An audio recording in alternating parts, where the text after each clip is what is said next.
Hello everyone. Before we start, make sure to like and subscribe to the channel and leave a comment with where you're from and what time you're watching.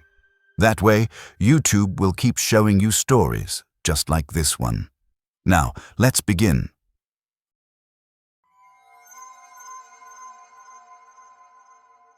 The snowstorm materialized out of absolutely nowhere, the way they sometimes do in the high elevations of the Appalachian Mountains. One moment, I was cruising along a reasonably clear mountain road, classic rock playing softly on the radio, and the next moment, the world disappeared into a swirling wall of white. I was approximately 5 miles past the last town I'd driven through, a tiny place called Weller's Gap that consisted of exactly one gas station, one general store, and maybe a dozen houses huddled together like they were trying to stay warm. The woman at the gas station had warned me about the weather.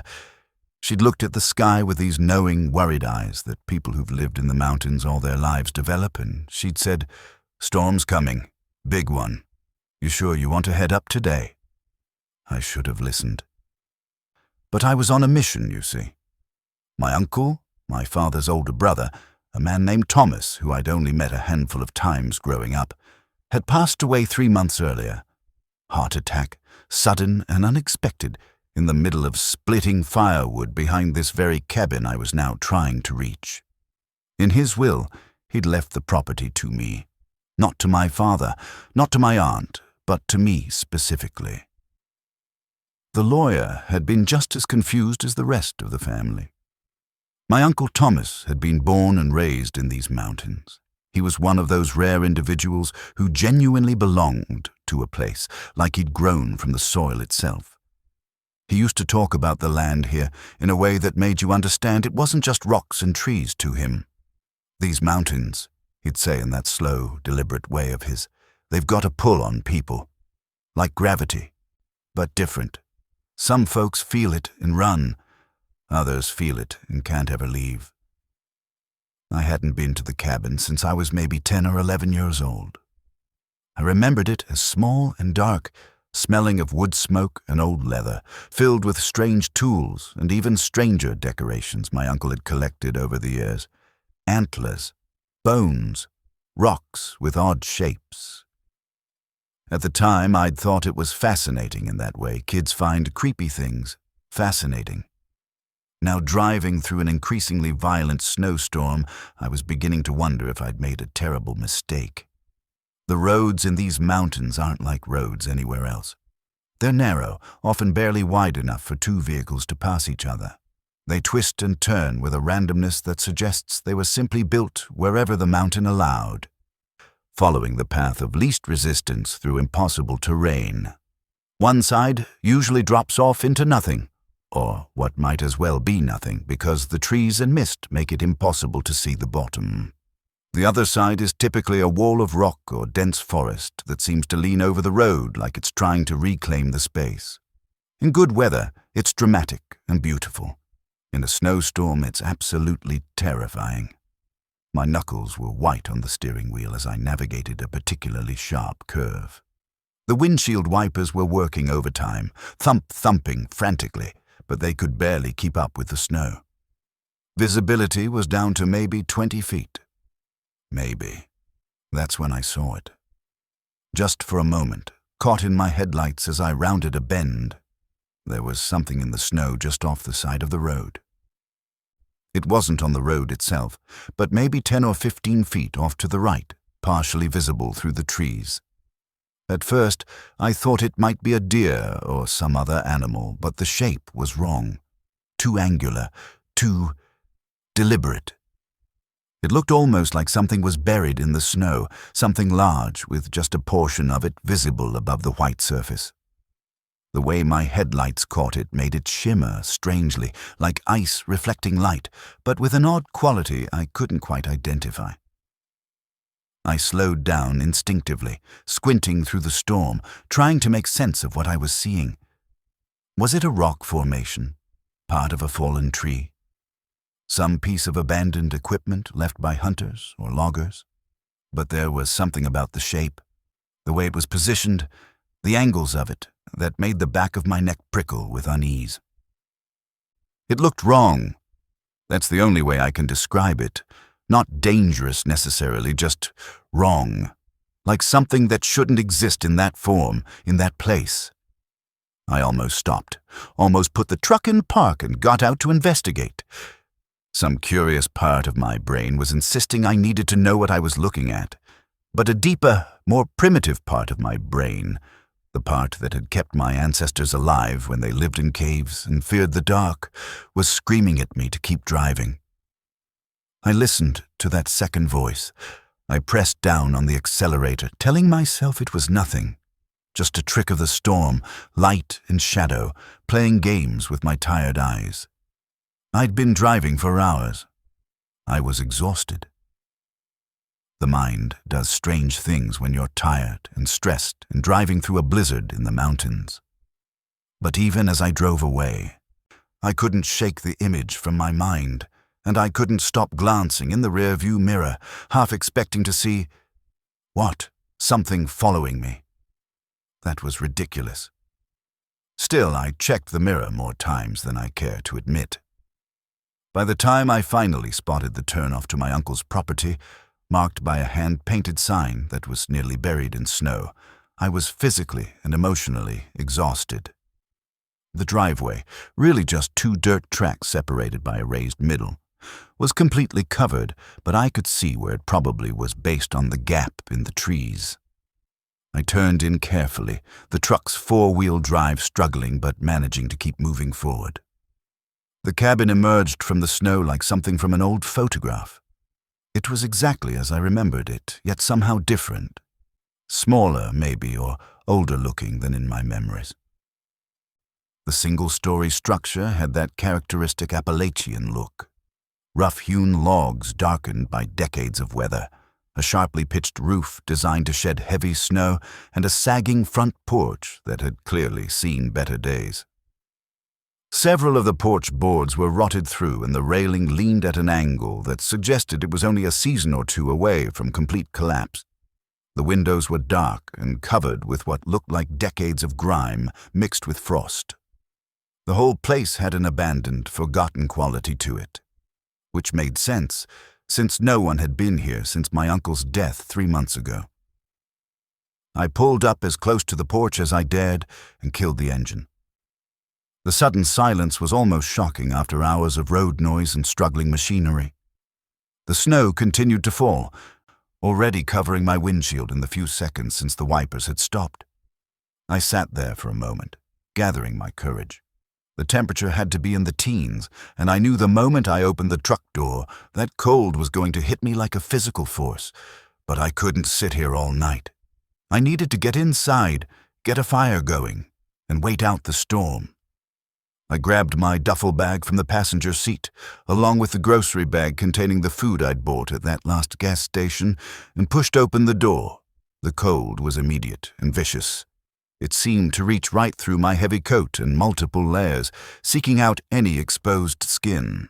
My breath crystallized instantly, and the wind carried a high, keening sound through the trees that was almost like a voice. Almost, but not quite. I trudged through the snow, it was already over a foot deep here, and up onto the porch. The wood groaned under my weight in a way that made me very carefully test each board before putting my full weight on it. The last thing I needed was to fall through rotten wood and break an ankle out here, miles from any help. The key my uncle's lawyer had given me was old brass, heavy and worn smooth from years of use. It slid into the lock with surprising ease, and when I turned it, the mechanism clicked open with a solid, reassuring sound. At least something was working properly. The door swung inward with a long, horror movie creak that would have made me laugh under different circumstances. Inside was darkness, complete and absolute. I fumbled in my pocket for my phone, activated the flashlight, and stepped inside. The beam of light cut through the gloom, illuminating dust particles dancing in the air and revealing the interior of the cabin. It was exactly as I remembered it, like my uncle had stepped out just yesterday and would be back any moment. There was the old leather couch, cracked and worn, positioned in front of a stone fireplace that dominated one wall. The wood stove sat in the corner, a cast-iron beast that had probably been heating this cabin since before I was born. The walls were covered with the same strange decorations I remembered, mounted antlers from various deer, old tools whose purposes I couldn't identify, and oddly shaped stones arranged on rough wooden shelves. But there was something else now, something I didn't remember. Maybe I'd been too young to notice it before, or maybe it had always been this way. But the cabin felt occupied, not by a person, necessarily, but by a presence. Like the emptiness itself had weight and awareness. The air was thick and cold, but it was more than that. It had a quality, a denseness that made it slightly hard to breathe, and underneath the expected smells of old wood and dust, there was something else, something organic and faintly unpleasant, like earth that had been turned over after a long time, exposing things that should have stayed buried. I shook off the feeling. Of course, the place felt weird. It had been closed up for months, and I was tired and stressed and had been psyching myself out during the drive. Nothing more than that. I set my bags down and immediately went to work on the most important task, getting heat. The wood stove looked like it hadn't been cleaned in months, maybe longer. But there was a stack of firewood next to it that was still dry. My uncle had always been meticulous about keeping the wood inside, away from moisture. Within 20 minutes, I had a fire going. The process was surprisingly soothing. The familiar ritual of crumpling newspaper, arranging kindling, nursing the small flames until they were strong enough to take larger pieces of wood. As the fire began to grow, crackling and popping in the confined space of the stove, warmth started to seep into the cabin. I opened the damper on the stove to get maximum heat flow, then went around opening the interior doors to let the warmth circulate. The cabin was simple. Just one main room that served as living area and kitchen, with two smaller rooms branching off, a bedroom and what my uncle had used as a storage room. I didn't go into those rooms yet. The fire was already making the main room more bearable, and I was hungry. I pulled out the sandwich I'd bought at the gas station and ate it standing up, watching the snow through the grimy window. It was coming down even harder now, accumulating with frightening speed. I was genuinely grateful I'd made it here when I did. Another hour or two and the roads would have been completely impassable. As I ate, I found myself staring at those decorations on the walls. The antlers I understood. My uncle had been a hunter, and these were probably trophies from successful hunts over the years. But the other items were harder to explain. They were bones, not just deer or elk bones, but smaller ones too. Bird skulls, what might have been a fox or coyote jawbone. They were arranged with obvious care, almost reverently, like they meant something. And the stones, dozens of them, all unusual in some way. Some were split perfectly in half. Others had holes worn completely through them by water over countless years. A few had markings that might have been natural mineral deposits or might have been something carved deliberately. It was impossible to tell. My uncle had told me once, during that long-ago visit when I was a kid, that the mountains were full of old things. Not old like your grandparents are old, he'd said, his eyes serious.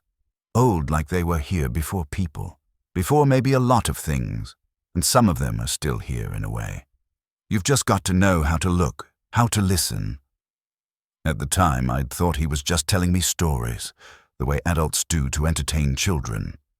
Now, standing in his cabin with the storm raging outside and the firelight casting strange shadows on the walls, I wasn't so sure.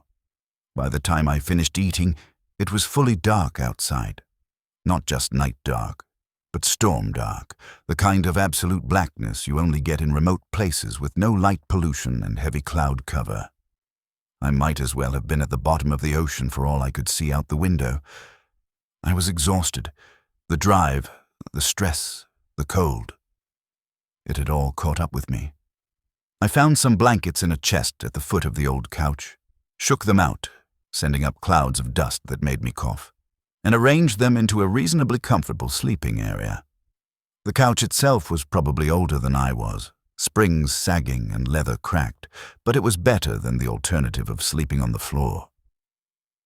I added more wood to the stove, adjusted the damper to keep it burning through the night without overheating, and settled into my makeshift bed. The fire cast dancing shadows across the ceiling, and outside, the wind howled through the trees with that same almost voice quality I'd noticed earlier. I should have been nervous. I should have felt isolated and vulnerable, alone in this remote cabin during a snowstorm, but the warmth and exhaustion were winning. My eyelids grew heavy. The crackling of the fire and the moan of the wind became a kind of lullaby. I was almost asleep when I heard it. Footsteps. Not outside, inside. In the back of the cabin. Somewhere in those rooms I hadn't explored yet. They were slow. Deliberate. The kind of footsteps someone makes when they're trying to be quiet, but aren't quite succeeding. The old wooden floorboards back there creaked with each step, and I could track the movement by the sound. My eyes snapped open. My entire body went rigid, every muscle tensing at once. I was suddenly completely awake, my heart hammering against my ribs like it was trying to escape. I lay perfectly still, listening, hoping I'd imagined it, hoping it was just the house settling, or wood expanding and contracting with the heat, or any of a dozen other perfectly normal explanations. But then I heard it again. 3 distinct footsteps, each accompanied by a creak of wood.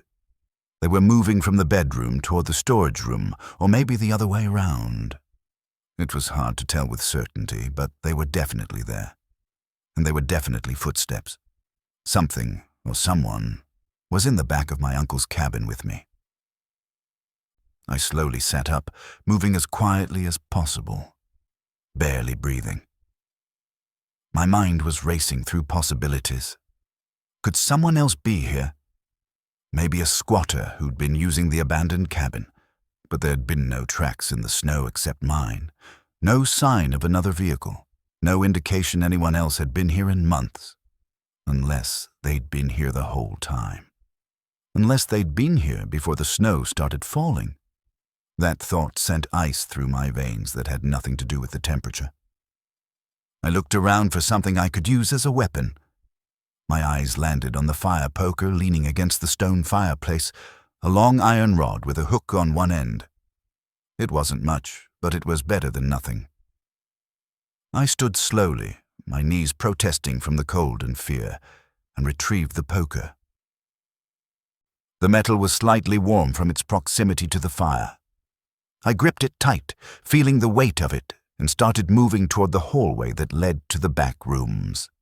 Every instinct I had was screaming at me to stay where I was, to not investigate, to maybe even run outside into the storm, but I couldn't do that. Where would I go? Besides, what if it was just, I don't know, a raccoon or something that had gotten in? I'd feel pretty stupid, not to mention cold, if I ran out into a blizzard because of a raccoon. The hallway was dark. The firelight didn't reach back here, and I'd left my phone on the couch. I could barely see more than vague shapes, the doorways on either side, the end of the hall where it terminated at the storage room door. I stopped at the entrance to the hallway, listening. The footsteps had stopped. Everything was silent except for the fire crackling behind me and the wind outside. "Hello?" I called out, and immediately felt ridiculous. Who says hello to an intruder? What was I expecting? A polite response? No answer came. Just silence. I took another step forward, the floorboards creaking under my weight.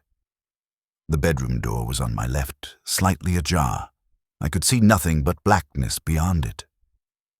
The storage room was straight ahead, its door closed.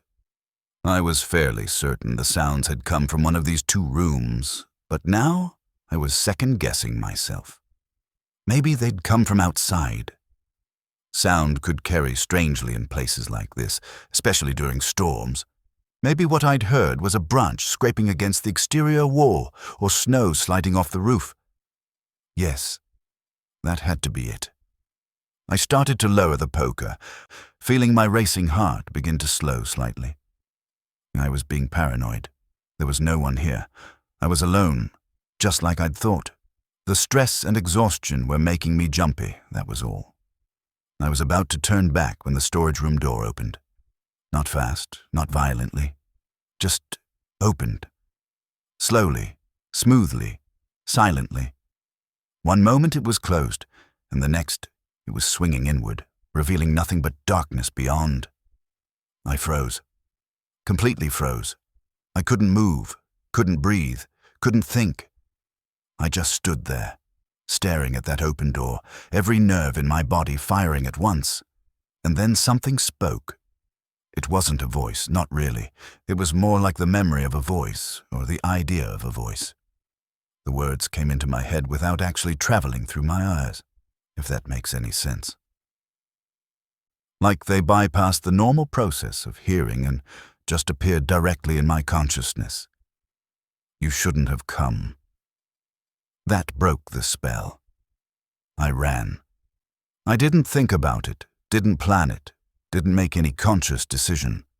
My body just reacted, spinning around and sprinting back down the hallway.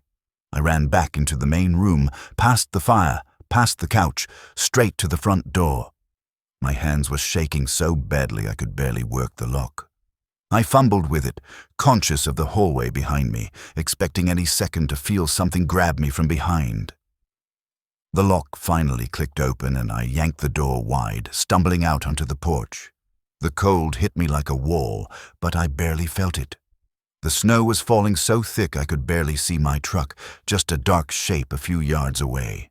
The wind was howling, that almost voice sound even louder now, and I realized with a sinking feeling that I had nowhere to go. I couldn't drive out of here. The road would be completely buried by now. And I had no supplies, no coat. I'd left everything inside in my panic. I'd freeze to death in minutes if I tried to leave on foot. I stood there on that sagging porch, shaking from cold and fear, staring at the truck I couldn't use and the forest I couldn't enter. Behind me was the cabin with whatever was inside it. In front of me was certain death from exposure. Some choice. I stood there for what felt like hours, but was probably only a few minutes, letting the cold clear my head. Slowly, reluctantly, I forced myself to think logically. What had I actually seen? A door opening. That was it. Doors could open for lots of reasons. Drafts, poor latching, settling foundations, changing the angle of the frame. And the voice? I was exhausted and stressed. I could have imagined it, or experienced a brief hallucination brought on by fear and fatigue. It wasn't common, but it wasn't impossible either. The alternative, that something supernatural was in the cabin, was far less likely than me being overly tired and letting my imagination run wild. Right? Right. I had to believe that, because the alternative was staying out here and freezing to death. I took a deep breath, steeled myself, and went back inside. The cabin was exactly as I'd left it. The fire still burning, my bags still on the floor, the hallway dark and empty. I quickly closed and locked the door behind me, then dragged the heavy wooden chair from the small kitchen table and wedged it under the doorknob for extra security. Then I went to each of the back rooms, moving fast, not giving myself time to be afraid. The bedroom was empty. Just an old bed frame with a bare mattress, a dresser with the drawers hanging open. The storage room was similarly empty, filled with boxes and old equipment and tools, but nothing else. Certainly nothing alive or supernatural. I closed both doors firmly and returned to the main room. I built up the fire even higher, adding log after log until it was roaring, filling the space with heat and light. Then I settled back onto the couch with the fire poker across my lap, wrapped in blankets and resolved to stay awake for the rest of the night. But exhaustion is a powerful thing. Despite my fear, despite my determination, I felt my eyes growing heavy again. The warmth was too comfortable, my body too tired. The last thing I remember before sleep took me was looking at those strange decorations on the walls, the bones and stones my uncle had collected, and wondering if maybe, just maybe, they weren't decorations at all. Maybe they were wards. When I woke, it was morning. Grey light was filtering through the dirty windows, and the storm had passed. The cabin was cold. The fire had burned down to embers hours ago, but otherwise perfectly normal. I didn't stay. I threw my stuff in the truck, used the snow shovel I found on the porch to clear a path to the main road, and drove away without looking back. I never went back to that cabin. I hired someone to pack up my uncle's belongings and put the property up for sale. It sat on the market for almost 2 years before someone finally bought it. A developer who planned to tear it down and build something modern. I don't know if they ever did. I never checked. I didn't want to know, because sometimes, late at night when I'm alone, I can still hear that voice. Not out loud, but in my head like an echo that never quite fades. You shouldn't have come. And I know, with absolute certainty, that it was right. That first story sets the tone perfectly for what we're dealing with in these mountains, doesn't it? Places where the boundaries between the natural and supernatural seem thinner somehow, where things that shouldn't exist do. Before we continue to our second story, I want to remind you, if you're enjoying this content, please take a second to hit that like button. And if you have your own Appalachian horror stories, share them in the comments. I read every one, and who knows, your story might end up in a future video. Now let's talk about footsteps in the snow and the things that leave them. Our next story comes from a man who thought he knew these mountains well. He was wrong.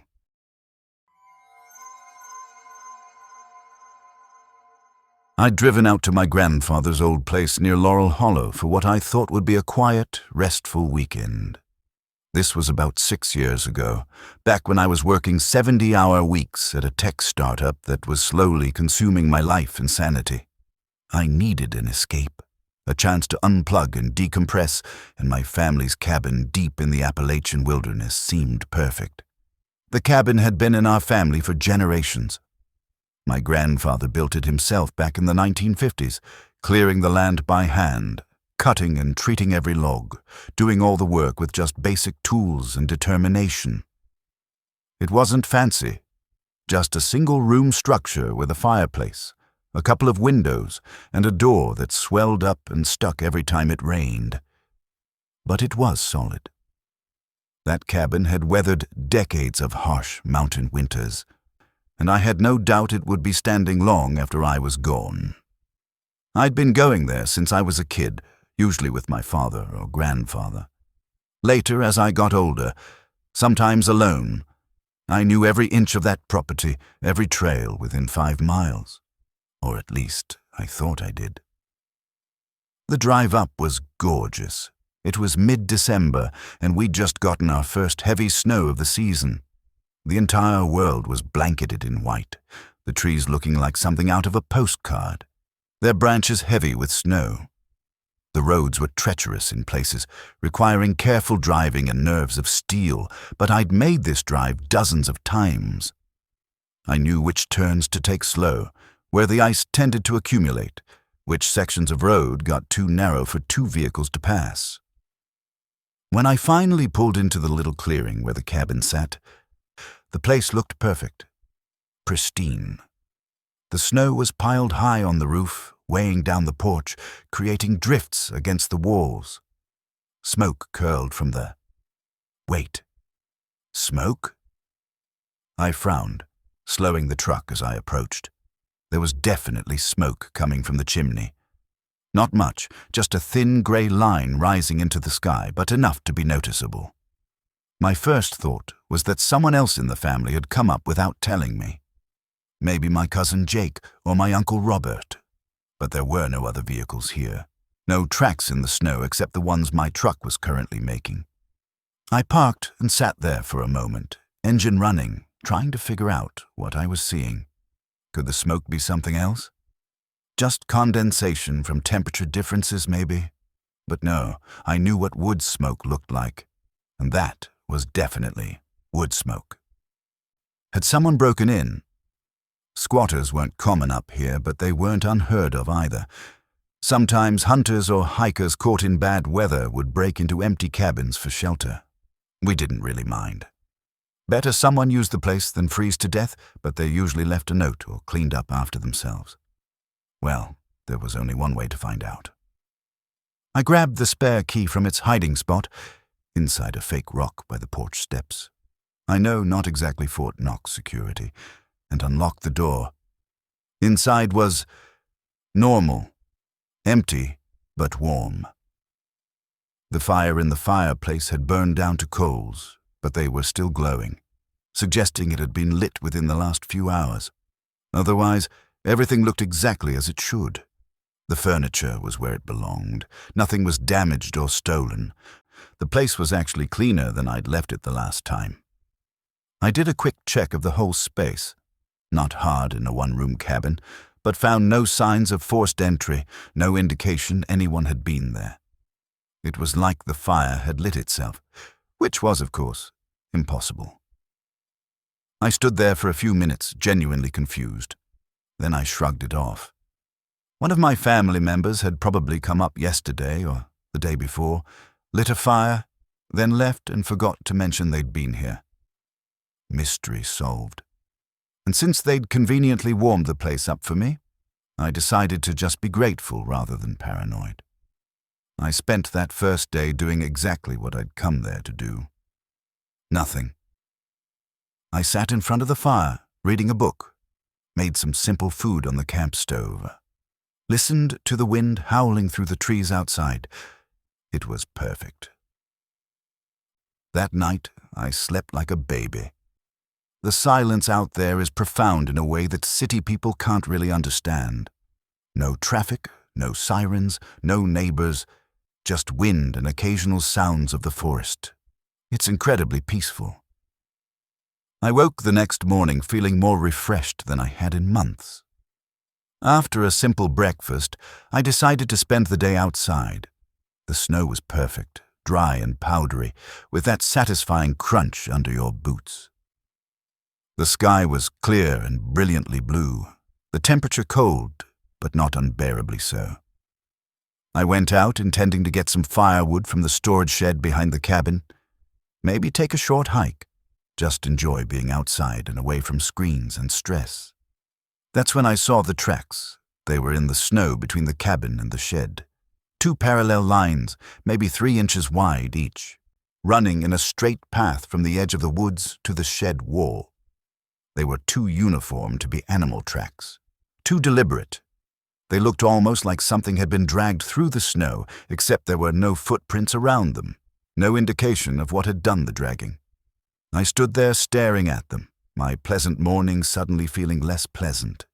The tracks were fresh, that much was obvious. If they'd been there the night before, when I arrived, I would have noticed them. So they'd been made sometime between then and now. During the night, most likely. I walked over to the shed, following alongside the tracks without stepping on them. They ran right up to the shed wall and just stopped. There was no mark on the wall, no disturbance of the snow piled against it. The tracks simply terminated. Like whatever had made them had disappeared or maybe passed right through the wall. I opened the shed, half expecting to find something inside, but it was exactly as it should be. Tools, firewood, a snow shovel, various outdoor equipment. Nothing out of place, nothing unusual. Weird, but not alarming. Maybe it was some kind of animal I wasn't familiar with, dragging its body in a strange way. Maybe it was a natural phenomenon, ice forming in an odd pattern, or snow sliding down from the roof in a way that left those marks. There were probably dozens of explanations that didn't involve anything weird or supernatural. I grabbed some firewood and went back inside, pushing the tracks out of my mind. But that night I had trouble sleeping. Not because I was scared exactly, more because I was listening. Every sound seemed amplified in the darkness. The settling of the cabin, the wind in the trees, the occasional snap of a branch under the weight of snow. Normal sounds. All perfectly normal. Around 2 in the morning, I heard something that wasn't normal. It sounded like scraping, slow, rhythmic scraping, like something being dragged across wood, and it was coming from just outside the cabin. I lay there in my sleeping bag, perfectly still, listening. The sound would stop for a few seconds, then start again. Scrape, scrape, scrape. It was moving around the perimeter of the cabin, circling it slowly. I got up, grabbed my flashlight, and went to the window. I shone the light out into the darkness, sweeping it back and forth across the snow-covered ground. Nothing, just snow and trees, and darkness. But the scraping sound continued for another minute or two, then stopped. I waited by the window for almost an hour, watching and listening, but it didn't come back. The next morning, I went outside before I even started the coffee. I needed to see if there were new tracks. There were. This time, there were 2 sets, both showing the same parallel line pattern, both circling the cabin. One set came from the woods behind the property and made a complete loop around the cabin before heading back toward the trees. The other set came from the direction of the main road and stopped at the front porch steps. Just stopped, with no indication of whatever made them continuing forward or turning back. I stood at the edge of the porch, looking at where those tracks ended. Right at the bottom step. As if something had come right up to my front door and then... What? Floated up onto the porch? Disappeared?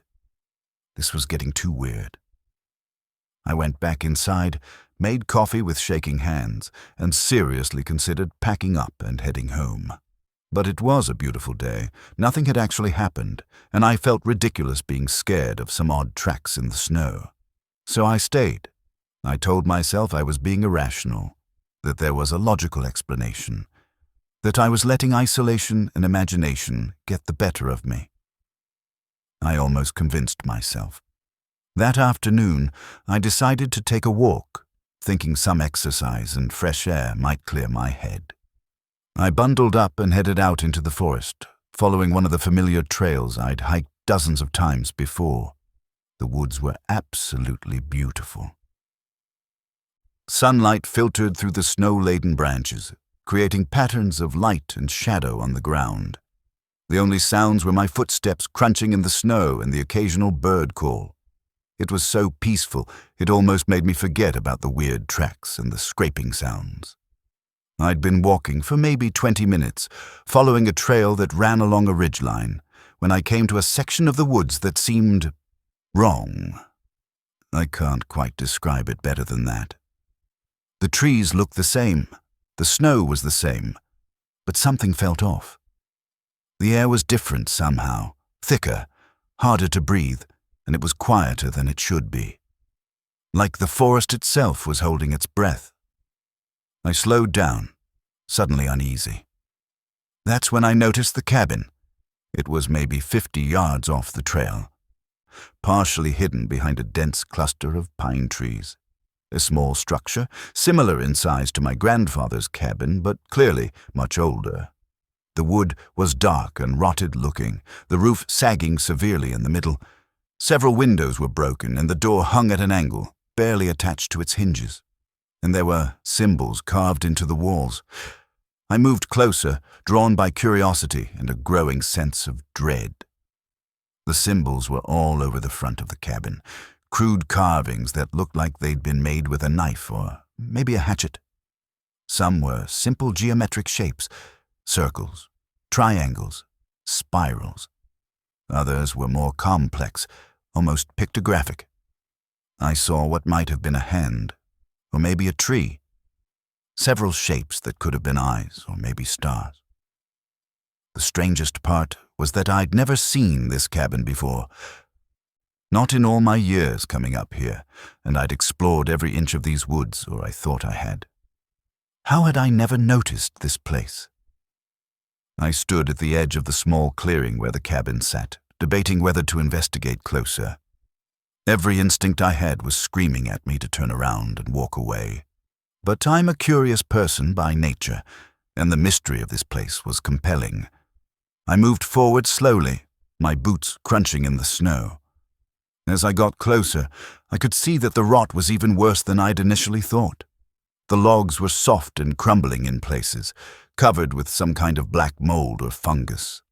The smell was awful, decay and dampness, and something else I couldn't identify. The door was partially open, hanging crookedly from one remaining hinge. I pushed it gently, and it swung inward with a long, agonized creak. Inside was darkness. Even with the windows, broken as they were, letting in sunlight, the interior of the cabin seemed to absorb light rather than reflect it. It took my eyes a moment to adjust, and when they did, I wished they hadn't. The walls were covered in more symbols, hundreds of them, maybe thousands, carved and scratched into every available surface. They were chaotic, overlapping, some fresh-looking and others clearly ancient. And there were bones. In the far corner, piled neatly like firewood, was a stack of bones. They were old, yellowed and cracked with age, and I couldn't tell what kind of animal they'd come from. Some were clearly too large to be from anything smaller than a deer. Others were tiny, delicate, bird-sized. At least one looked disturbingly like a human hand. I backed away from the door, my heart pounding. This was wrong. This whole place was wrong. I didn't know what it was, didn't know who had built it or why, but I knew with absolute certainty that I needed to leave. I turned to go, and that's when I saw them, the tracks. The same parallel lines I'd been seeing around my grandfather's cabin. But here, they were everywhere.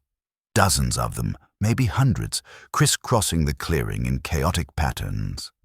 They seemed to radiate out from the cabin in all directions, like something had been traveling back and forth constantly, and one set of tracks led directly back toward the trail I'd been following. Back toward my grandfather's cabin. I didn't walk back. I ran. The trail that had taken me 20 minutes to hike, I covered in maybe half that time, slipping and sliding in the snow, my breath coming in ragged gasps. I didn't care about being quiet or careful. I just needed to get away from that place. When I burst back into the clearing where my grandfather's cabin sat, I almost cried with relief. It looked so normal, so safe, so blessedly familiar. I went inside, locked the door, and sat down by the fire, trying to calm my racing heart. It took me almost an hour to stop shaking. I should have left right then, packed up my stuff, gotten in the truck, and driven home. But the sun was already setting, and the roads up here are dangerous enough in daylight. At night, with ice, they'd be suicidal. I had no choice but to spend one more night. I built the fire up high, bright enough to push back every shadow in the cabin. I pulled out the old hunting rifle my grandfather kept in a locked cabinet.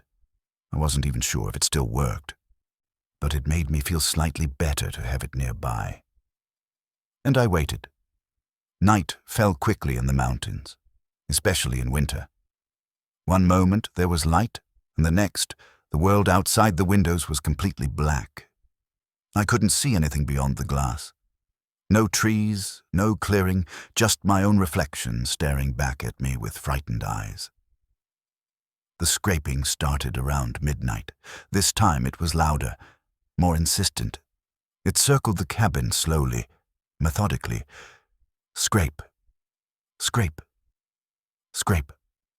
Sometimes it would stop right outside a window, and I'd see the condensation on the glass being disturbed, like something was pressed against it from the outside. I sat in the chair closest to the fire, a rifle across my lap, watching the windows and the door, waiting for something to try to get in. Hours passed. The scraping would stop for a while, then start again. Sometimes it was right outside the door, sometimes at the back of the cabin. Once I swear it was on the roof, that same slow dragging sound moving from one end to the other. Just before dawn, it stopped. The silence was almost worse than the sound had been. I sat there as the darkness outside gradually lightened to grey, then to the pale blue of early morning. When I could finally see the clearing again, I went to the window and looked out. The snow around the cabin was covered in tracks. The same parallel lines, dozens of them making intricate patterns in the snow. They covered every inch of ground, overlapping and intersecting. And in the center of the clearing, written in disturbed snow large enough that I could read it from the window, was a single word: leave. I didn't need to be told twice.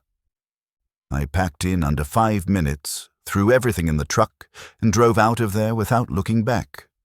The roads were icy and dangerous, and I didn't care. I white-knuckled the steering wheel the entire way down the mountain, only relaxing when I finally hit the main highway. I never went back to that cabin. When I told my father about it, leaving out the supernatural elements and just saying I'd found an old abandoned structure I didn't recognize, he got very quiet. Then he told me something I'd never known. Our family hadn't been the first to own that land. My grandfather had bought it from another family back in the 50s, a family who'd lived there for generations before that.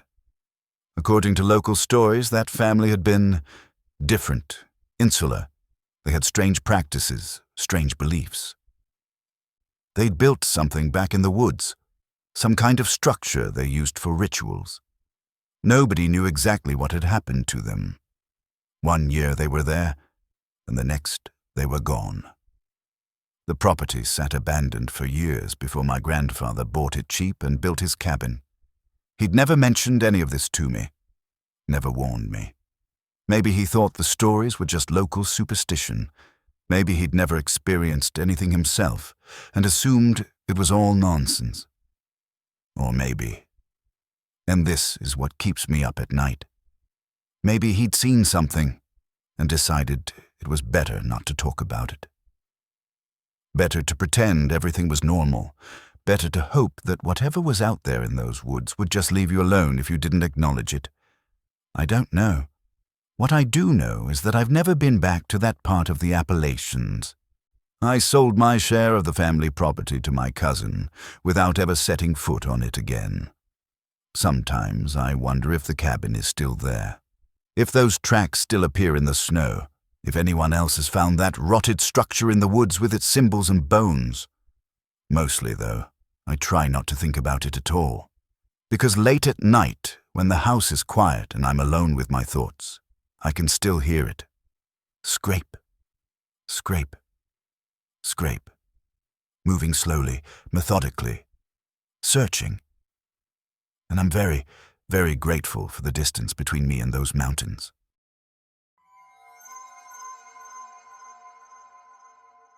I'd been living in that old cabin with my mom for almost a year by the time this happened. We'd made the move from Charlotte, a desperate escape from a life that had stopped working for both of us. My father had left when I was 12, just disappeared one day with half our savings and a woman from his office.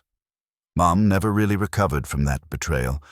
The city, with all its memories and gossip and pitying looks from neighbors, became unbearable for her. So we left. She found this cabin through some online listing, one of those too-good-to-be-true deals that usually turn out to be scams. But this one was real. A genuine log cabin deep in the Appalachian Mountains, miles from the nearest town, offered at a price we could actually afford. The owner was elderly and moving into assisted living. He just wanted someone to take care of the place, to keep it from falling into complete disrepair. The cabin was exactly what we needed. Isolated, quiet, a place where we could start over without the weight of the past pressing down on us. Mom got a remote job doing medical billing, and I enrolled in online classes to finish my high school diploma. It was simple, but it was ours. The cabin itself was rustic but sturdy, built sometime in the 1940s, with thick log walls and wide plank wooden floors that creaked with every step. It had been modernized somewhat over the years. There was electricity, though it was temperamental and went out whenever a storm rolled through. There was running water from a well and a propane heating system that supplemented the massive stone fireplace dominating the main room. It was the kind of place that looked like it belonged in a painting of rural America, charming in a rough, weathered way. The kind of place city people fantasize about when they're stuck in traffic or crushed into subway cars, dreaming of a simpler life. We loved it immediately. That first year was good, really good actually. Mom seemed lighter somehow, like the weight she'd been carrying for years had finally started to lift. She smiled more, laughed sometimes. We developed routines. Morning coffee on the porch, evening walks through the surrounding woods, nights spent by the fire with books or just comfortable silence. But there was always something slightly off about the place, nothing I could put my finger on, just little things. The way sounds carried strangely at night, making it impossible to tell if something was right outside the door or 100 yards away in the forest.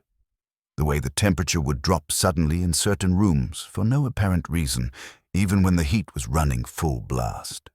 The way Mom would sometimes stop mid-conversation and stare out the window with this distant, troubled expression, like she was listening to something I couldn't hear. When I'd ask her about it, she'd just shake her head and say it was nothing, that she was just tired, or lost in thought, or adjusting to the isolation. I believed her because I wanted to believe her, because the alternative, that something was wrong with this place we'd escaped to, was too depressing to contemplate. That winter hit hard and fast. By December, we were getting regular snowfalls, and the temperatures dropped so low that the windows would frost over on the inside despite our best efforts to keep the cabin heated. We adapted, layered our clothing, kept the fire burning constantly, made the best of it. Mom started telling me stories during those long winter evenings. Stories from her childhood, from her parents' generation, old tales passed down through the family. Some were funny, some were sad. Many involved hardship and struggle. The kind of stories that come from people who'd lived through the Depression and World War II and had learned to survive through sheer determination. I loved these story sessions. They felt important somehow, like she was passing down something valuable, a connection to a past I barely knew. But looking back now, I wonder if she was trying to tell me something. Trying to prepare me for what was coming in the only way she knew how, through stories and warnings disguised as entertainment. There was one story in particular that stuck with me. She told it late one night when the wind was howling outside so loudly it sounded almost human. It was about her grandmother, who'd lived in these same mountains generations ago. According to the story, her grandmother had believed that the mountains were home to things that predated human settlement. Not animals, not ghosts exactly, but something else. Entities that existed in the liminal spaces between the natural and supernatural. Things that watched from the tree line, things that could mimic voices and forms. Things that fed on isolation and loneliness and fear.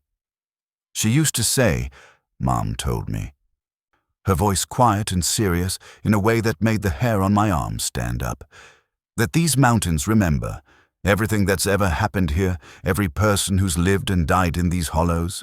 The mountains remember it all, and sometimes, when conditions are right, those memories take form. Walk around. Interact with the living. That's creepy, Mom, I said, trying to lighten the mood with a nervous laugh. She didn't laugh back, just stared into the fire with those eyes that seemed to see something I couldn't. My grandmother wasn't one for tall tales, she said softly. If she said something, she meant it. She saw things, growing up here, things she couldn't explain. And she always warned us, if you ever feel like something's watching you in these mountains, if you ever see something that doesn't quite look right, you don't investigate, you don't try to understand it, you just leave. Leave just like that. Just like that. Because some things, she said, finally turning to look at me with an intensity that was almost frightening, some things aren't meant to be understood. They're meant to be avoided. I should have paid more attention to that story. Should have taken it as the warning it was, but I was 17 and immortal in the way teenagers are, convinced that bad things happen to other people, not to me, not to us. The night it happened started normally enough. We'd had dinner, pasta with jarred sauce, simple and warm. We'd cleaned up together, talking about nothing important. Mom had seemed fine, normal, maybe a little distracted. But I'd attributed that to work, stress, or the cabin fever that comes from being snowed in for days at a time. We settled into our usual evening routine. Mom on the couch with her laptop, handling billing codes and insurance forms. Me in the armchair with a chemistry textbook, half-heartedly studying for an online exam I had coming up. The fire crackled and popped, filling the cabin with warmth and the comforting smell of burning wood. I must have dozed off. I didn't mean to.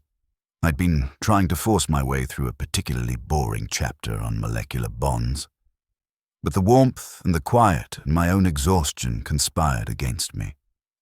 My eyes grew heavy. The words on the page started swimming together, and before I knew it, I was asleep. When I woke up, something was wrong. It wasn't a noise that woke me. It was the opposite. A silence so profound it felt like pressure against my eardrums. The fire had burned down to barely glowing embers, casting almost no light. The cabin was dark and still in a way that felt unnatural. I sat up slowly, disoriented and confused. The textbook slid off my lap and hit the floor with a thump that sounded explosively loud in the quiet. I looked toward the couch where Mom had been working. She was still there, but her laptop was closed and sitting on the coffee table. She was just sitting there in the darkness, completely motionless, staring straight ahead at nothing. "Mom?" I said quietly. She didn't respond, didn't even blink. I felt a spike of worry. "Mom, are you okay?" Still nothing.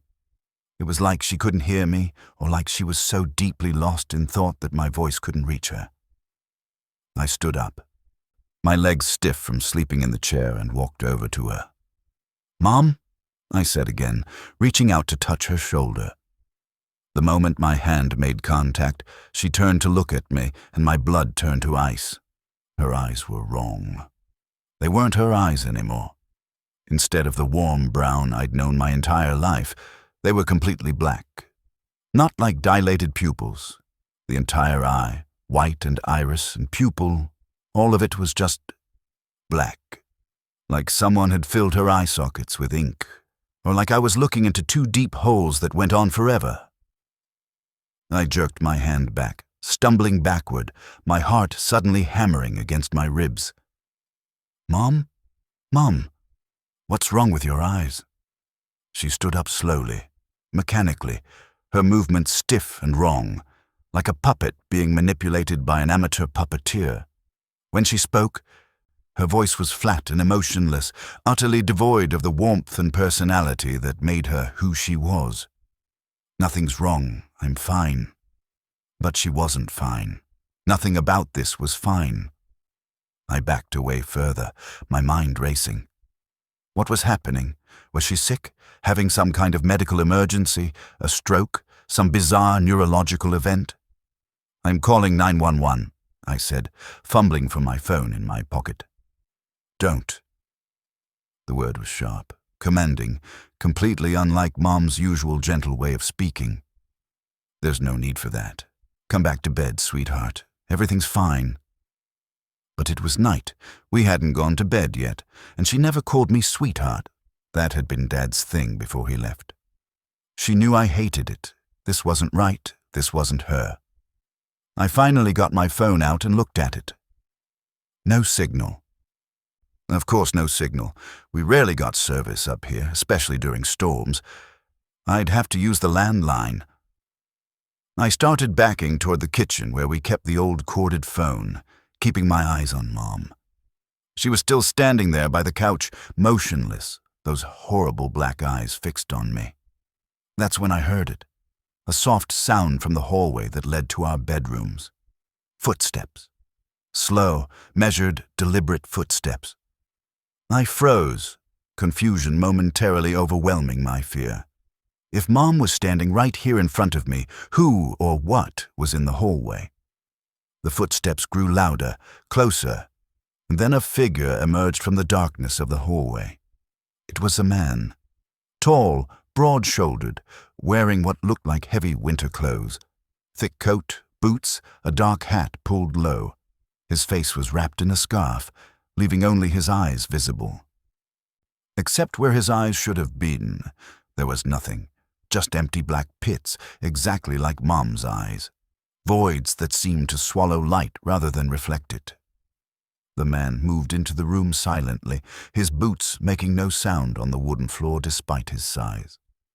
He didn't look at me directly, but I could feel his attention, his awareness. He knew exactly where I was, what I was doing. When he spoke, his voice was low and cold, like wind moving through a cemetery. "Don't make a sound." Every muscle in my body locked up.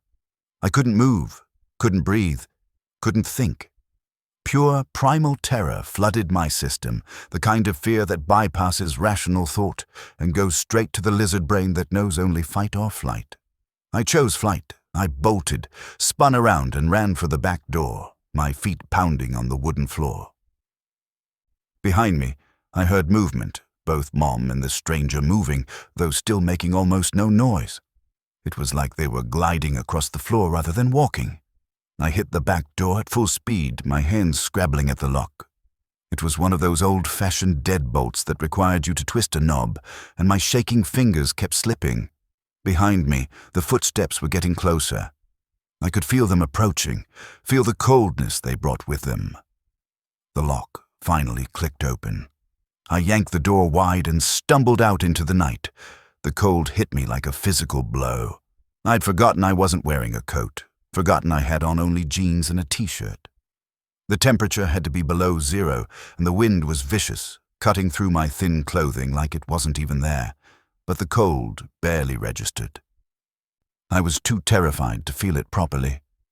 I ran into the snow, my sneakers immediately soaking through, my feet going numb almost instantly. I didn't know where I was going. Away.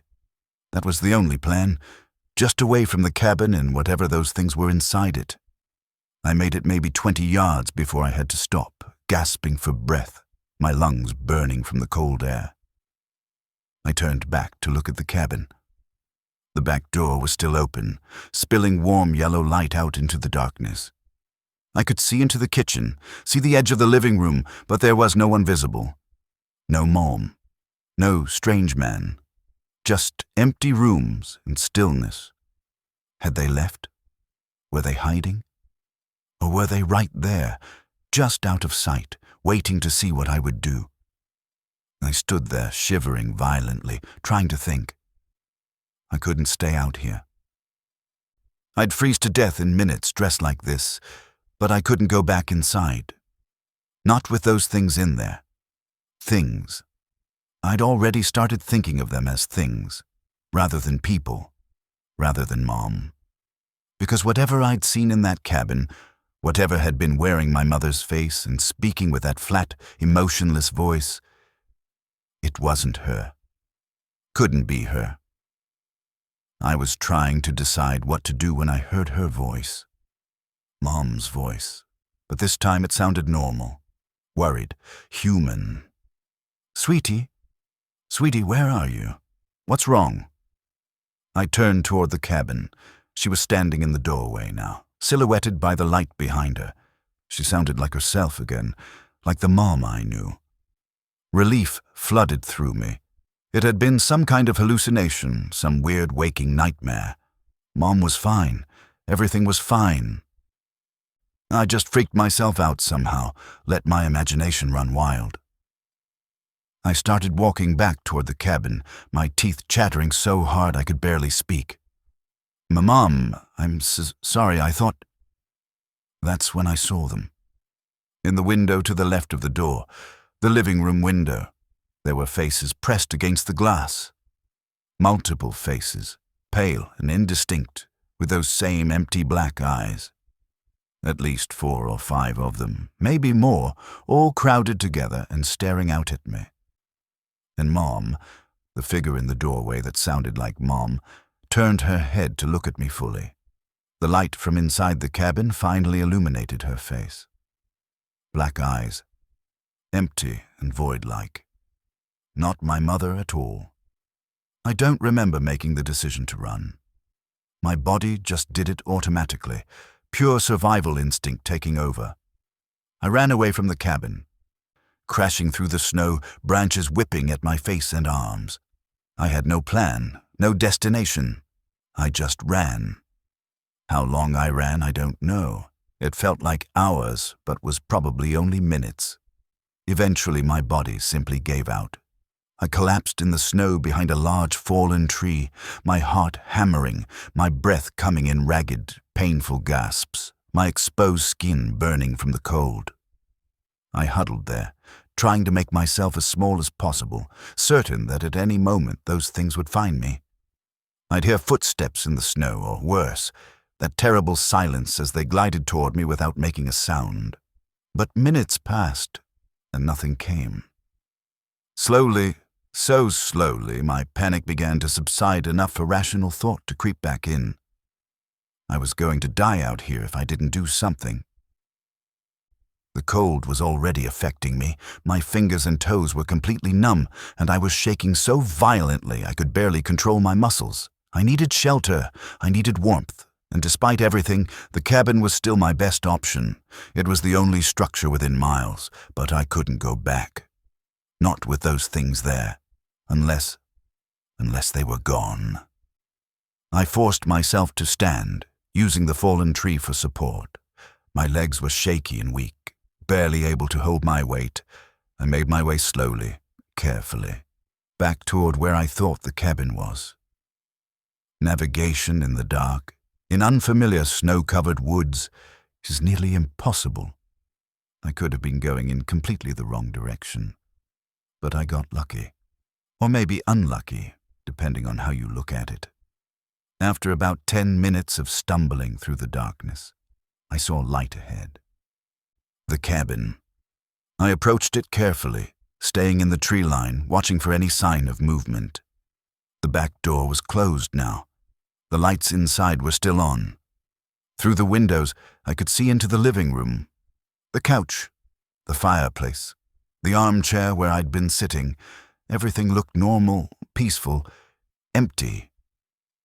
I watched for a long time until I literally couldn't feel my feet anymore and knew I was running out of time.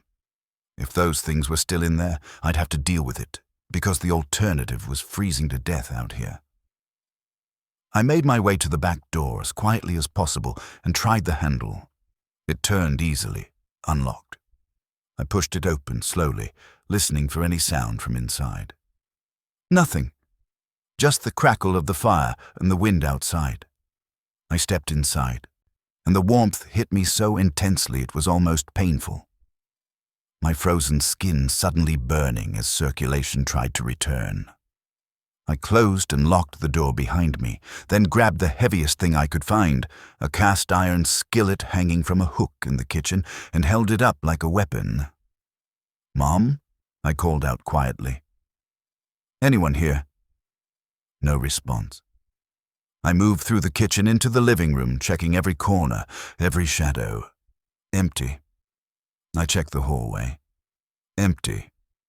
I checked both bedrooms, the bathroom, even the closets. The cabin was completely empty. There was no sign that anyone besides me had been here. Mom's laptop was still on the coffee table where I'd seen it. My textbook was still on the floor where it had fallen. Everything was exactly as it should be, except Mom was gone. I searched the entire cabin 3 times, becoming increasingly frantic. Where was she? Had those things taken her? Had she run out into the snow like I had and gotten lost? Or had she never been here at all? Had the thing I'd seen that looked like Mom been something else entirely, and my real mother was... Where? When? I tried her cell phone. It went straight to voicemail. I tried calling the sheriff's office on the landline, but the line was dead, probably taken out by the storm. I spent the rest of that night huddled on the couch with the fire poker across my lap, every light in the cabin turned on, jumping at every sound. I didn't sleep. Couldn't sleep. I just waited for morning, praying that when the sun came up, Mom would reappear with some logical explanation for everything. But morning came, and she didn't. I waited until full daylight, until I could see clearly that the storm had passed and the roads were potentially passable. Then I threw some clothes in a bag, grabbed the truck keys, and left. I drove straight to the sheriff's office in the nearest town and reported Mom missing.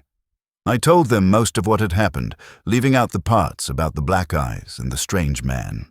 I didn't want them to think I was crazy. I just said Mom had gone out in the storm and hadn't come back, and I was worried she'd gotten lost or hurt. They sent search teams out, scoured the woods around the cabin for days, found nothing, no tracks, no signs of struggle, no indication of where she'd gone. It was like she'd simply vanished. Eventually, the search was called off.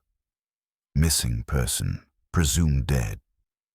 Case open, but inactive. I never went back to that cabin.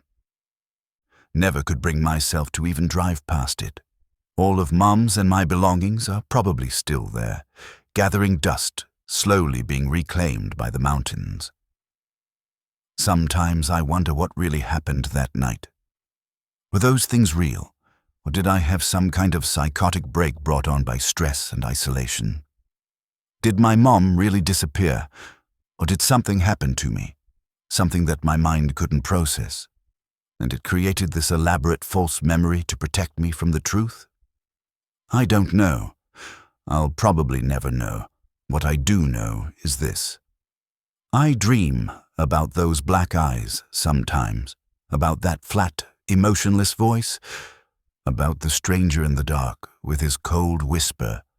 And in those dreams, I'm back in that cabin, and there are faces at every window, dozens of them, maybe hundreds, all with those empty, void-like eyes. All watching me, all waiting. And when I wake up, just for a second, I swear I can still hear Mom's voice. Not the flat, wrong voice from that night, but her real voice, distant and faint, like it's coming from somewhere very far away. And she's calling my name, asking me to come find her, but I never will, I can't, because I'm terrified of what I might find if I went looking. Or worse, what might find me.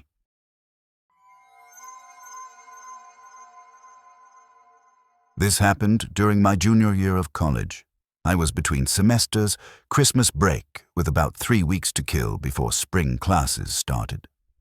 Most of my friends had gone home for the holidays, but I'd been avoiding home as much as possible that year. My parents were going through a messy divorce, and the house had become a war zone of passive-aggressive comments and tense silences. I couldn't handle it. So when my roommate's cousin Liam mentioned he needed someone to house-sit his place in eastern Kentucky for a few weeks, paid position, just had to keep an eye on things while he was out of the country for a forestry contract, I jumped at it. The money was decent, the job sounded easy, and most importantly, it gave me a legitimate excuse to not go home for the holidays. Perfect. Liam lived way out in the sticks, about 40 minutes from the nearest actual town. His property sat in what locals called a holler, one of those narrow valleys carved between steep mountain ridges, where the sun only shines for a few hours each day, even in summer, and in winter, barely at all. The house itself was small but well-maintained. A single-story ranch style that looked like it had been built in the 70s or 80s, with wood siding painted a faded brown and a metal roof that pinged and groaned when the temperature shifted. It sat on a slight slope, with a detached garage that had been converted into some kind of workshop, and a shed out back that Liam apparently used for storage. When Liam showed me around before he left, he was thorough but casual. Showed me where the thermostat was, how to work the ancient wood stove if I wanted extra heat, where he kept extra firewood, how to handle the well pump if it acted up. Standard stuff. The only thing that struck me as slightly odd was when we were standing on the back porch, and he pointed to the shed. "You don't need to go in there," he said. "Everything you might need is in the house or the garage.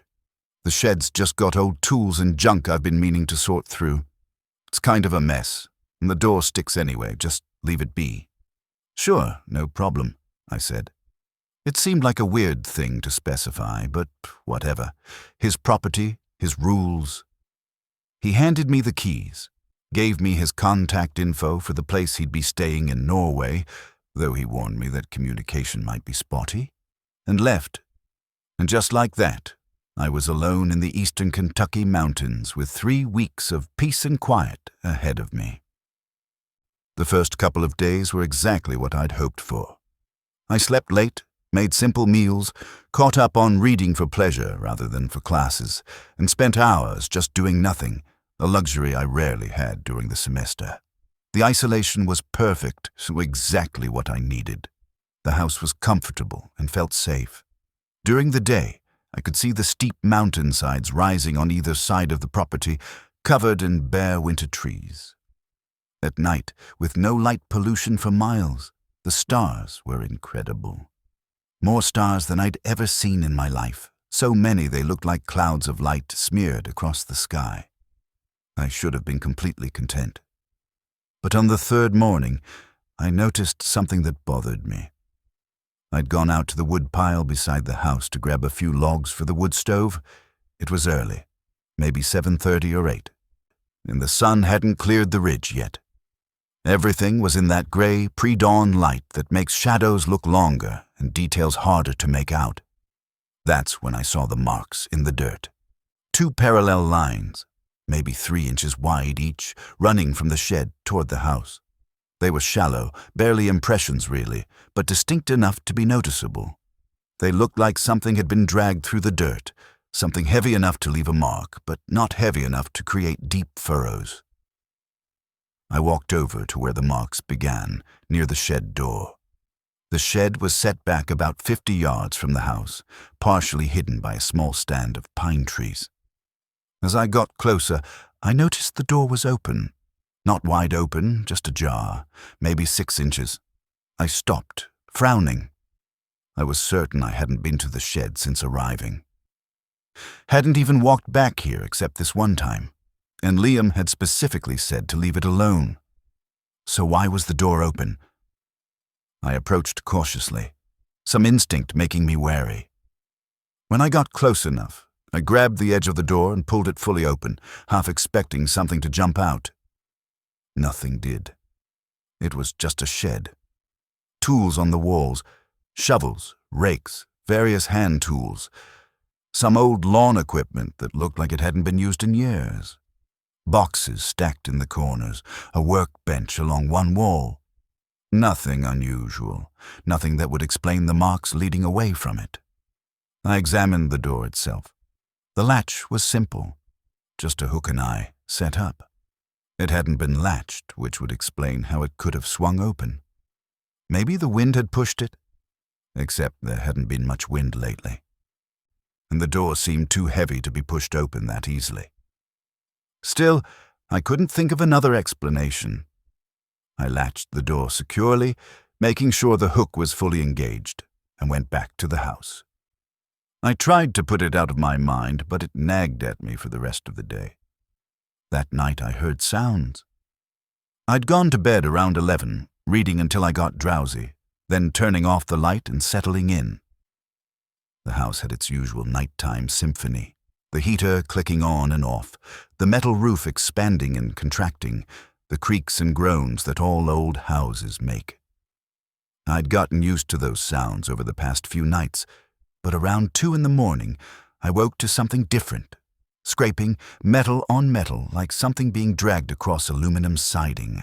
I lay perfectly still, listening. The sound came from the back of the house, near where my bedroom window faced the backyard. It wasn't loud, but it was distinct and deliberate. Something was scraping along the outside wall. My first thought was an animal. A raccoon, maybe, or a possum. They sometimes scratched at houses looking for a way in, especially in winter when food was scarce.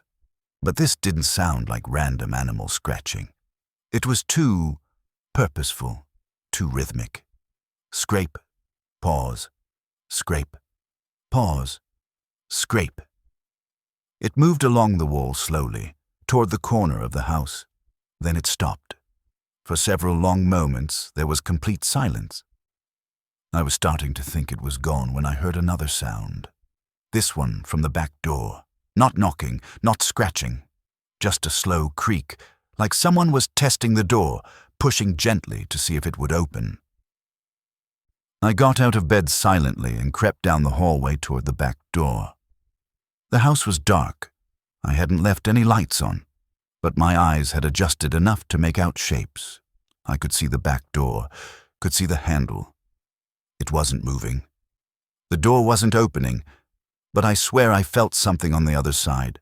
Some kind of presence, a weight or awareness that you can't see but can somehow sense. I stood there for a long time, barely breathing, waiting for something else to happen. But nothing did.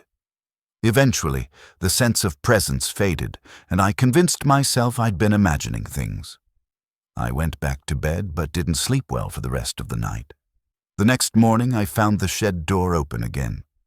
Not just open, wide open this time, swinging gently in a slight breeze, and those marks in the dirt were back.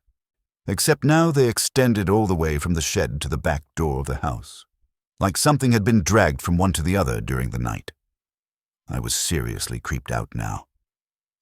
I called Liam, hoping to ask him if he'd had any problems with animals or if there was something about the property I should know about. The phone rang about 8 times before he answered, and when he did, his voice was thick with sleep and distance. The connection was terrible, crackling and full of delay. "Hello, this is Liam." "Hey Liam, it's Jake. Sorry to wake you, I know it's late there." "Early, actually. It's like 5 in the morning. Everything okay?" I explained about the shed door opening repeatedly and the strange marks. There was a long pause after I finished talking. "You've been leaving it alone though, right? Not going inside?" "Yeah. I looked inside once to see if anything was wrong, but I haven't touched anything." Another pause. "Did you go around the back of the shed?" "No, why?" "There's a path behind it. Narrow, easy to miss if you're not looking for it. Goes up into the woods. Listen to me carefully. Don't follow that path. Don't even walk up there. Just stay away from that side of the property entirely." His voice had changed. The sleepy casualness was gone, replaced by something urgent and serious. "What's up there?" I asked, suddenly very uneasy. "Just nothing good. Old family land that was part of the property when I bought it. There's stuff back there that's better left alone. I should have mentioned it before, but I didn't think it would matter. Just stay away from that path." The connection crackled and popped. I think I heard him say something else, but the words were lost in static. Then the line went dead. I tried calling back, but it went straight to voicemail. I left a message asking him to call me back when he could, but I had a sinking feeling I wouldn't hear from him again until he got back to the States. I should have left right then, packed my stuff, found somewhere else to spend the break, but I had nowhere to go, and besides, what was I going to say? I heard some weird noises and found some marks in the dirt, so I abandoned my job. I'd feel like an idiot. So I stayed. But I was on edge now, jumping at every sound, checking the locks multiple times every night. The next day, I found the path. I hadn't meant to look for it. I'd specifically decided not to go near the shed or the woods behind it, but curiosity is a powerful thing. And around midday, I found myself walking out there almost without conscious decision. The shed sat in a small clearing, backed up against a thickly forested slope. As I walked around the back side, the side facing the woods, I immediately saw what Liam had been talking about. There was a path, narrow and dark, barely wide enough for one person to walk single file. It was cut through dense undergrowth, climbing steeply up the mountainside. And it didn't look natural. This wasn't a game trail or a natural runoff channel. Someone had deliberately cleared this path, cutting back the vegetation to create a route up the mountain. The weird thing was, even though the path was clearly old, you could see where saplings had been cut years ago, and new growth was starting to reclaim the edges. It looked maintained, like someone still used it regularly, keeping it from being completely overgrown. I stood at the bottom of that path for a long time, staring up into the darkness under the trees. Every instinct I had was screaming at me not to follow it. But the pull of curiosity, the need to understand what had me so unsettled, was almost overwhelming. In the end, survival instinct won out. I turned around and walked back to the house without investigating further.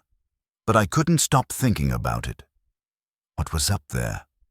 Why had Liam been so insistent I stay away? What was the connection between that path and the strange things happening around the property? That night, the sounds came back. Worse this time. The scraping started around midnight, circling the house. I could track it by sound, starting at the back, moving along the side wall, around to the front, along the other side, and back to where it had started. A complete circuit that took maybe 2 or 3 minutes, then it would start again. This went on for over an hour. I sat in the living room with every light in the house turned on, a kitchen knife in my lap, listening to that methodical scraping. Whatever was making the sound, it was persistent and deliberate. This wasn't an animal. This was something else. Around 1:30 in the morning, the scraping moved to the roof. I heard it directly above me, that same slow, dragging sound, like something heavy being pulled across the metal. It moved from one end of the roof to the other, then back again. I grabbed my phone and pulled up the video camera, thinking maybe I could go outside and catch whatever it was on camera. Proof. Evidence. Something to show Liam when he got back, or to show the police if I needed to make a report. But when I got to the front door and looked out through the peephole, I froze. There was something on the porch. I couldn't see it clearly. The porch light only illuminated a small area, and whatever it was stayed mostly in shadow, but I could see part of it. A shape low to the ground, larger than any animal I could think of. And it was moving in a way that didn't look right. Undulating almost, like it didn't have proper legs or joints. As I watched, it moved across the porch with that same scraping sound I'd been hearing. Not walking, dragging itself, pulling its bulk across the wooden boards. It paused directly in front of the door. I couldn't see details, just a dark mass that seemed to shift and writhe. And then I swear I heard it. Sniff. Like it was smelling the door, trying to detect if anyone was inside. I backed away slowly, still gripping my phone but having completely forgotten about filming. I retreated to the hallway where I couldn't see the door anymore and stood there shaking, listening. The scraping on the porch continued for several more minutes. Then it stopped. The silence that followed was somehow worse than the sound had been. I didn't sleep at all that night. Just sat in the hallway with my back against the wall, knife in one hand and phone in the other, waiting for morning. When daylight finally came, I immediately went outside to check for evidence. The porch was covered in scratches. Deep gouges in the wood, arranged in parallel lines, like something with multiple claws or appendages had scraped across it repeatedly. The marks were everywhere, overlapping and chaotic. And those drag marks in the dirt?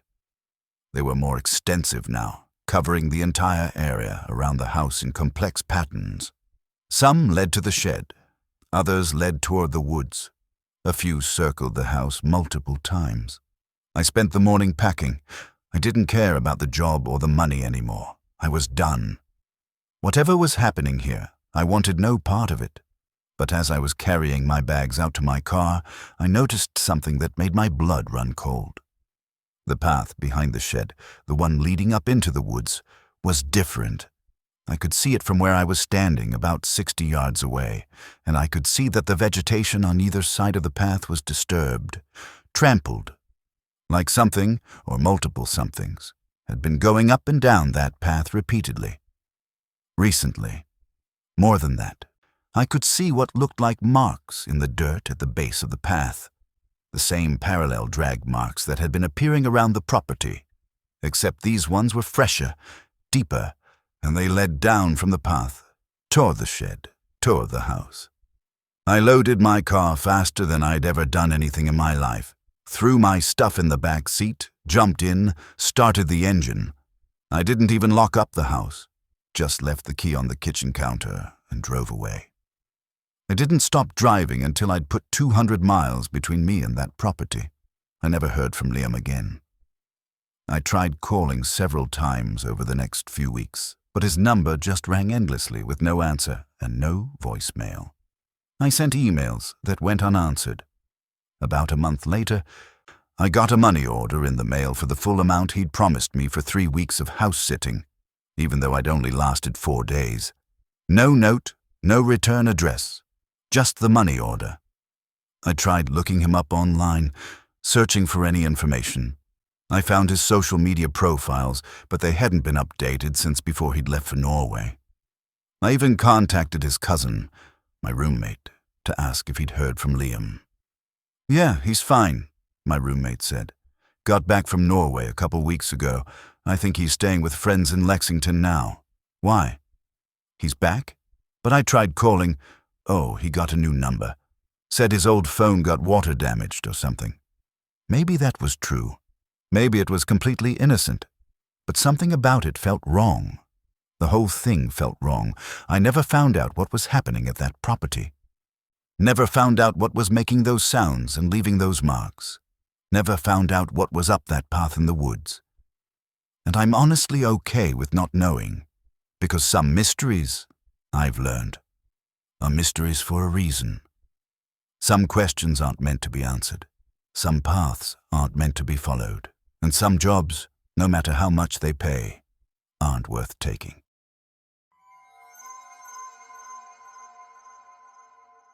The Appalachian getaway had been my husband Mark's idea. We'd been going through a rough patch, nothing catastrophic, just the slow erosion that happens when two people get too caught up in their jobs and routines and forget to actually connect with each other.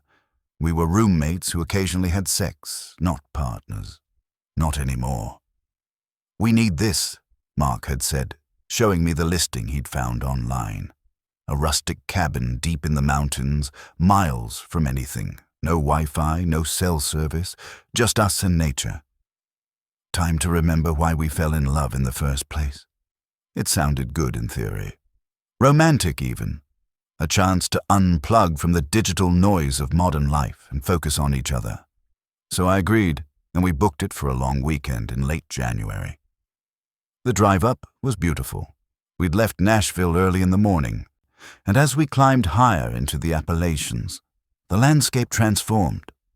The bare winter trees created this incredible lacework pattern against the gray sky, and snow dusted everything, making the world look clean and fresh and new. We talked during the drive, really talked, for the first time in months. About work, about our hopes for the year ahead, about small memories from when we'd first gotten married 5 years ago. It felt good, like maybe this trip really would help us reconnect. The cabin was harder to find than we'd expected. The GPS gave up about 20 minutes before we actually reached it, and we had to navigate using printed directions and landmarks that were harder to spot than the listing had suggested. Turn left at the large dead oak. Continue past the old stone wall. Cryptic instructions that made sense only when you were right on top of them, but we eventually found it, tucked away at the end of a rough dirt road that wound through dense forest. The cabin was small and very old, the kind of structure that looked like it had grown organically from the landscape rather than being built. Dark wood, a stone chimney, small windows with actual shutters rather than the decorative kind. "It's perfect," Mark said, and I found myself agreeing. It had that storybook quality, like something from a fairy tale. Not the Disney version. The original Brothers Grimm version, where things are a little darker and more dangerous. We unloaded our bags and explored the property. The cabin was one large room with a loft sleeping area accessible by a ladder. There was a small kitchen area with a propane camping stove, a wood-burning stove for heat, and furniture that looked like it had been handmade decades ago. Everything was warm but clean, and it smelled like cedar and wood smoke. Out back was a small covered area with more firewood than we could possibly use in a weekend. The property was surrounded by forest on all sides, and the nearest neighbor, according to the owner we'd spoken with briefly, was over 2 miles away. Total isolation, exactly what we'd asked for. We spent that first afternoon settling in. Mark got a fire going in the wood stove while I unpacked and organized our groceries. We'd brought enough food for the whole weekend, knowing there wouldn't be any restaurants or stores nearby.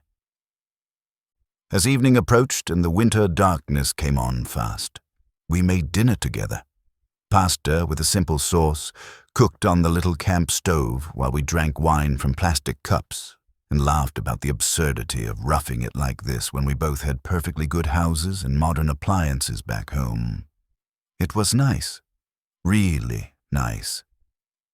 I felt closer to Mark than I had in months, and from the way he kept touching my hand and smiling at me, I could tell he felt it too. Maybe this trip was exactly what we'd needed. After dinner, we sat by the wood stove and talked as the fire crackled and cast dancing shadows on the log walls. The cabin was warm and cozy, and outside we could hear the wind moving through the trees with that particular sound it makes in winter, a deep, moaning whistle that's somehow soothing rather than scary. "No regrets?" Mark asked, taking my hand. "None," I said. And I meant it. We stayed up late, talking and laughing and reconnecting in all the ways we'd needed to. Eventually, exhausted and happy, we climbed up to the loft where a large mattress took up most of the floor space. The bedding was thick and heavy, perfect for the cold, and we burrowed into it like animals hibernating. I fell asleep feeling content for the first time in a long time. I woke up sometime in the middle of the night with no idea what had disturbed me. The cabin was dark. The fire in the wood stove had burned down to barely glowing embers, providing almost no light. Mark was asleep beside me, breathing deeply and steadily. Everything seemed normal, but something had woken me. Some sound or sensation that my sleeping brain had registered as wrong. I lay there in the darkness, listening. The cabin was settling around us, wood creaking and groaning as the temperature changed. The wind outside had picked up, creating that moaning sound, but louder now, more insistent. Otherwise, nothing. I was about to close my eyes and try to go back to sleep when I heard it, a footstep, not outside, inside, down in the main room of the cabin, just below where we were sleeping. My eyes snapped open fully. I held my breath, listening harder. Another footstep. Slow, deliberate. The old floorboards creaking under weight. Someone was in the cabin with us. My heart started hammering. I reached over slowly and touched Mark's shoulder, shaking him gently. He made a sleepy, confused noise. "Mark," I whispered. "Mark, wake up. Someone's here." He came awake instantly, his body going rigid. "What?" "Downstairs. There's someone downstairs." We both lay perfectly still, listening. For several long seconds, there was nothing. Then we both heard it. Another creak of the floorboards, this one closer to the ladder that led up to the loft. Mark slowly sat up, moving as quietly as possible. In the dim light from the dying fire, I could barely see his face, but I could feel his tension, his fear matching mine. "Stay here," he whispered. "No way. I'm not staying up here alone." He didn't argue. We both climbed out of bed, moving with painful slowness, trying not to make any sound. Mark grabbed the heavy flashlight we'd brought, more of a weapon than a light at that size, and I grabbed, I don't know what.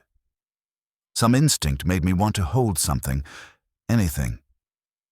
We moved to the edge of the loft and looked down into the darkness below. At first, I couldn't see anything, just shapes and shadows. The hulking form of the wood stove, the table and chairs, the darker rectangles of the windows. Then the shadow moved. It was near the back of the cabin, by the door, a shape darker than the surrounding darkness, and it was definitely moving. Not fast, just shifting position. And it was tall, taller than a person should be, or maybe it just seemed that way in the darkness in my fear. Mark clicked on the flashlight, and the beam cut through the darkness like a knife. There was nothing there. We both saw it, or rather, we saw that there was nothing to see. The beam illuminated the back wall, the door, the area around it. Empty. No one there. "What the hell?" Mark whispered. We slowly climbed down the ladder, Mark going first with the flashlight, me right behind him. We checked every corner of the cabin, looked in every space large enough for a person to hide. The door was still locked from the inside. The windows were all closed and latched. There was no one there, no sign anyone had been there. "I heard it too," Mark said, answering my unspoken question. "The footsteps. I definitely heard them." "So where did they come from?" We had no answer. We checked the door and windows again, making sure everything was secure. Then we threw more wood on the fire, bringing it back to life, and sat on the couch for the rest of the night. Neither of us wanted to go back up to the loft, where we'd be vulnerable and unable to see the main room. Dawn came slowly, the windows gradually lightening from black to gray. We'd been sitting there for hours, exhausted and on edge, jumping at every sound. In the daylight, the cabin looked perfectly normal, cozy even. It was hard to believe we'd been so terrified just hours before. "Maybe it was the house settling," I said, not really believing it. "Old cabins make weird noises." "That wasn't the house settling," Mark said. "Those were footsteps." He was right, and we both knew it. But what was the alternative? That we'd had a shared hallucination? That seemed almost as unlikely. We decided to make the best of the day. We were exhausted, but we'd come here to reconnect, and we weren't going to let one weird night ruin that. We made breakfast, took a walk around the property in the daylight, and tried to shake off the unease from the night before. The property looked different in daylight, less mysterious, more just rural and isolated. We could see other cabins in the distance, small shapes tucked among the trees. We weren't as alone as it had felt during the night. We spent the day reading and talking and trying to recapture the good feeling from the previous evening. It mostly worked. By the time night started falling again, we'd almost convinced ourselves that the previous night had been nothing, a trick of the darkness and our imaginations. Almost. We went to bed earlier this time, both of us exhausted from lack of sleep. I was so tired I thought nothing could keep me awake. I was wrong. Around 3 in the morning I woke up again. This time I knew immediately what had disturbed me. Something was breathing. Not Mark. His breathing was familiar, a soft snore I'd been listening to for years. This was different, heavier, wetter sounding, and it was coming from directly below the loft. I opened my eyes and immediately saw it. There was something at the top of the ladder. I couldn't make out details. It was too dark. But I could see the shape. A head and shoulders visible just above the edge of the loft floor. It was perfectly still, and I had the horrible certainty that it was looking at us, watching us sleep. I couldn't move, couldn't breathe, couldn't scream. Terror had completely paralyzed me. I could only lie there, staring at that shape, watching it watch us. How long we stayed like that, I don't know. It felt like hours, but was probably only seconds. Then Mark shifted in his sleep, rolling toward me, and his movement seemed to break whatever spell was holding me. I screamed. The sound that came out of me was primal, wordless, pure fear. Mark jerked awake, confused and disoriented. The shape at the ladder disappeared. I didn't see it move or retreat. It was just suddenly gone. Mark grabbed the flashlight and turned it on, sweeping the beam around frantically. Nothing. The ladder was empty. The main room below was empty. We were alone. What happened? He was asking, his voice tight with fear. There was something, I gasped, at the ladder, watching us. We went through the same routine as the night before. Climbed down, checked every space, confirmed the door and windows were locked. Nothing. No sign of any intrusion. But this time, when we checked the door, Mark noticed something. Look, he said, pointing. Around the edge of the door frame, just barely visible, were scratches. Fresh ones, the wood still light-colored where it had been gouged. They were concentrated around the latch, like something had been trying to claw its way inside. We stared at those marks for a long time. We're leaving, Mark finally said. Right now, I don't care that it's the middle of the night. I didn't argue. We threw our stuff in our bags, loaded the car, and left without even bothering to clean up. We just wanted out. The drive down the mountain in the darkness was terrifying. The road was narrow and winding, and our headlights seemed inadequate, barely pushing back the darkness. But we made it safely, eventually hitting the main highway just as the sky was starting to lighten with dawn.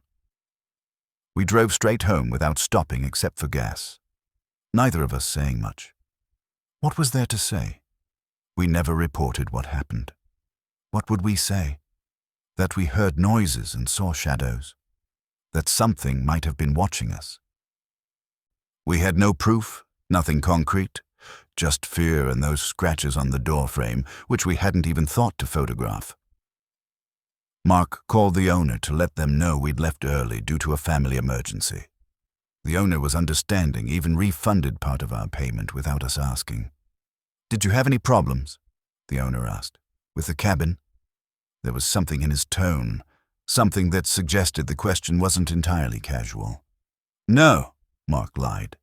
Everything was fine, just had to come home early. The owner didn't push it and Mark didn't elaborate. Later, much later, we tried looking up information about the cabin and the area. We found stories, lots of them. Stories about strange happenings in those particular mountains, disappearances that were never solved. Hikers who reported being followed by something they never quite saw. Local legends about things that lived in the hollers and didn't appreciate visitors. We found one story in particular that made my blood run cold.